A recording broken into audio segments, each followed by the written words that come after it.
Halo semuanya, nama saya Fadli Mulyadi dengan NIM 2109110200886 dari kelas Asas Manajemen.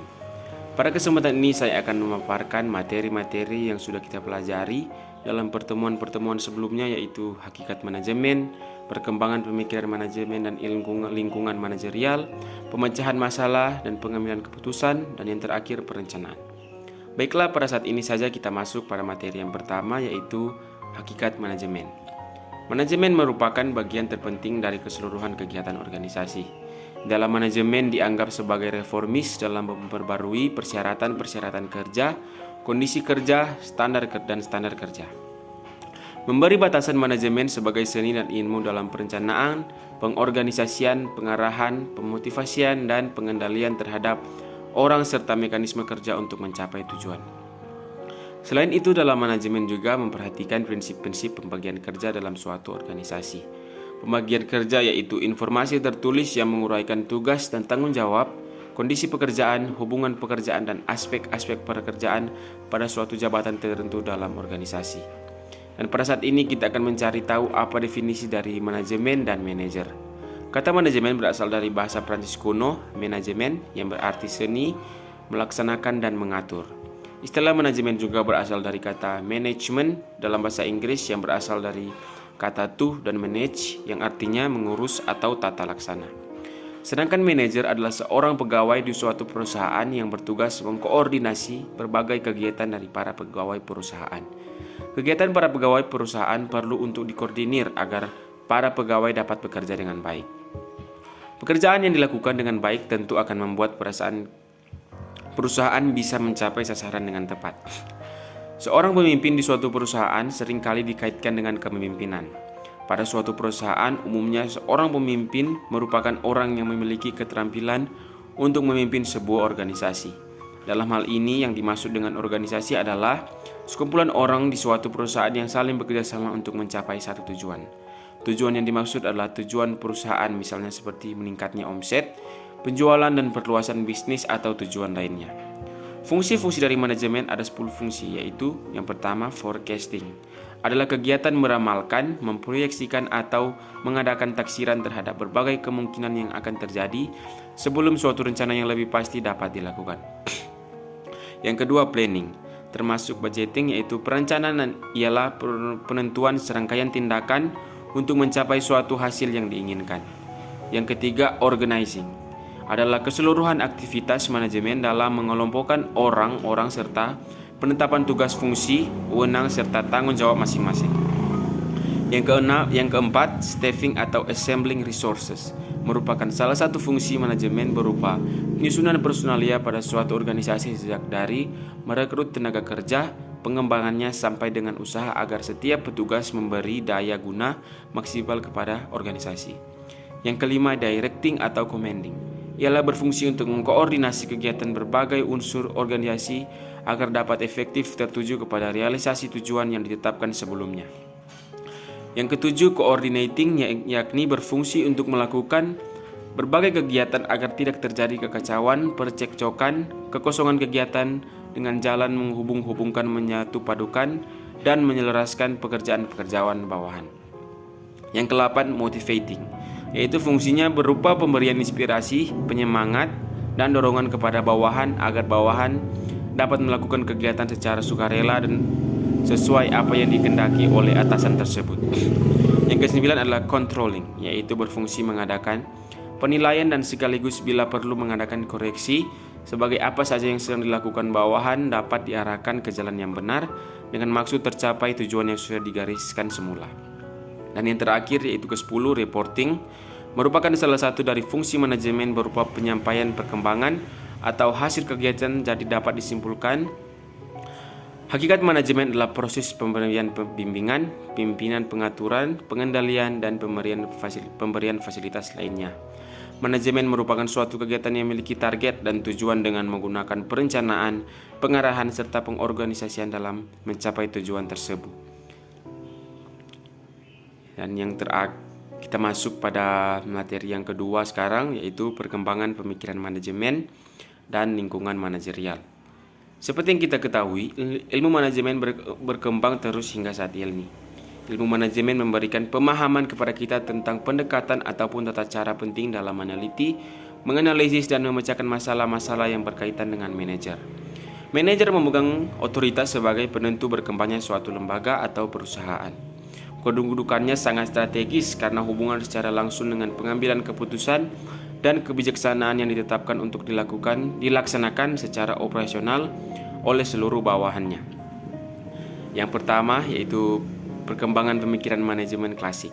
Teori manajemen klasik terbentuk sebagai upaya menemukan cara terbaik untuk manajemen dan mengerjakan pekerjaan.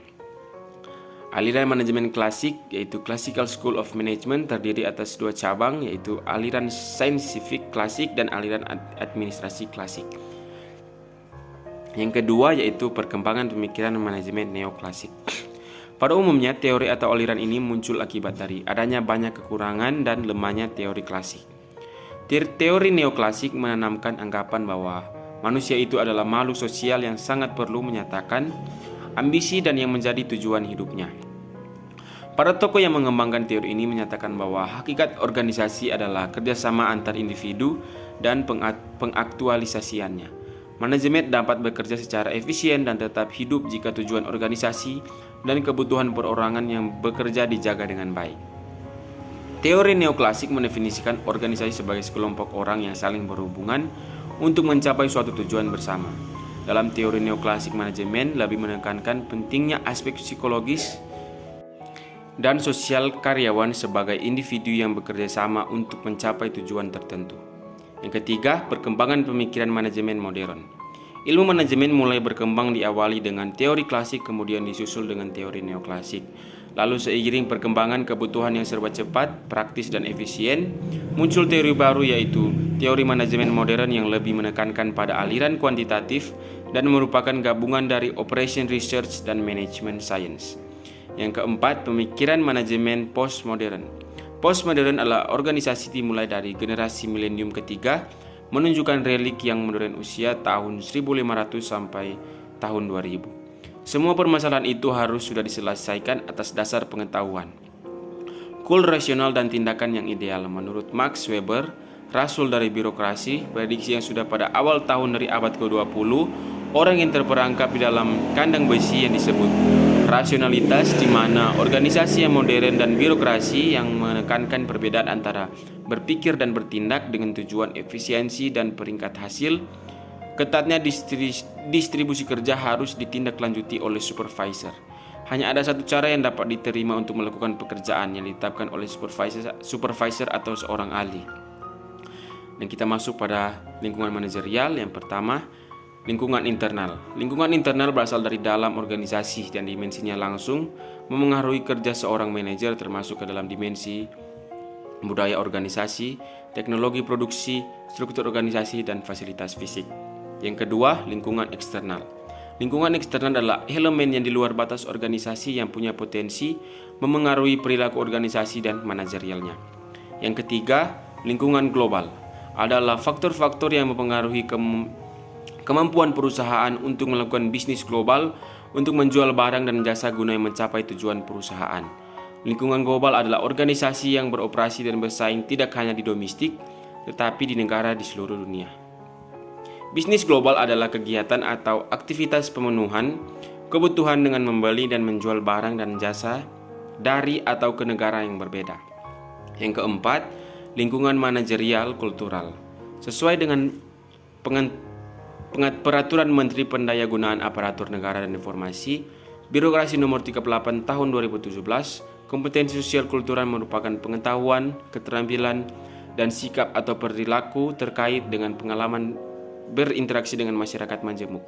Kompetensi ini erat kaitannya dengan sikap toleransi keterbukaan dan kepekaan terhadap perbedaan antar individu atau kelompok masyarakat. Saat ini kompetensi sosiokultural telah berdiri sendiri dan tidak lagi menjadi bagian dari kompetensi manajerial. Kompetensi sosiokultural merupakan pengetahuan, keterampilan, dan sikap atau perilaku terkait dengan pengalaman berinteraksi dengan masyarakat majemuk.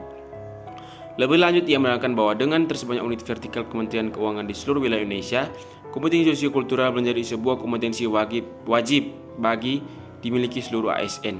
Perkembangan teori manajemen dimulai dari teori manajemen klasik dengan pemikiran manajemen ilmiah dari Taylor dan teori organisasi dari Mayo. Manajemen ilmiah menekankan pada upaya menemukan metode terbaik untuk melakukan tugas manajemen.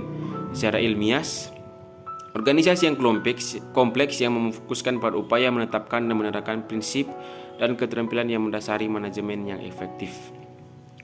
Dan sekarang kita masuk pada materi yang ketiga, yaitu pemecahan masalah dan pengambilan keputusan. Pemecahan masalah merupakan usaha untuk dapat menemukan jawaban atau penyelesaian atas suatu proses persoalan dengan terlebih dahulu mengetahui gambaran dan karakteristik masalah yang dihadapi. Definisi pengambilan keputusan mengandung 3 arti. Yang pertama, pilihan atas dasar logika atau pertimbangan. Yang kedua, beberapa alternatif yang harus dipilih untuk menghasilkan suatu pilihan terbaik. Sementara arti yang ketiga yaitu tujuan yang ingin dicapai dari keputusan tersebut. Maka teori pengertian pengambilan keputusan adalah suatu pemecahan masalah untuk memilih satu alternatif dari beberapa pilihan alternatif yang tersedia. Pengambilan keputusan menjadi salah satu proses dan cara cepat mengatasi masalah yang bisa dikatakan sebagai tahap milestone atau titik krusial saat menghadapi tantangan dan rintangan yang menghalang. Masalah dalam manajemen adalah pertanyaan yang tidak dapat dijawab langsung karena pada titik awal belum diketahui aturan atau hukum yang dapat digunakan untuk mendapatkan jawabannya. Dan menurut Polya dalam Reed tahun 2000, pemecahan masalah berarti mencari jalan keluar dari suatu kesulitan, suatu cara keluar dari rintangan, mencapai suatu tujuan yang tidak seketika dapat dimengerti. Dan sekarang kita masuk pada materi yang terakhir, yaitu perencanaan. Setiap organisasi perlu melakukan suatu perencanaan atau planning dalam setiap kegiatan organisasinya, baik perencanaan produksi, perencanaan rekrutmen karyawan baru, program penjualan produk baru maupun perencanaan anggarannya. Perencanaan merupakan proses dasar bagi organisasi untuk memilih sasaran dan menetapkan bagaimana cara mencapainya. Oleh karena itu, perusahaan harus menetapkan tujuan dan sasaran yang hendak dicapai sebelum melakukan proses-proses perencanaan. Perencanaan diperlukan dan terjadi dalam berbagai bentuk organisasi, sebab perencanaan ini merupakan proses dasar manajemen dalam mengambil suatu keputusan dan tindakan. Perencanaan diperlukan dalam jenis kegiatan, baik itu kegiatan organisasi, perusahaan maupun kegiatan di masyarakat, dan perencanaan dalam setiap fungsi-fungsi manajemen. Karena fungsi-fungsi tersebut hanya dapat melaksanakan keputusan-keputusan yang telah ditetapkan dalam perencanaan.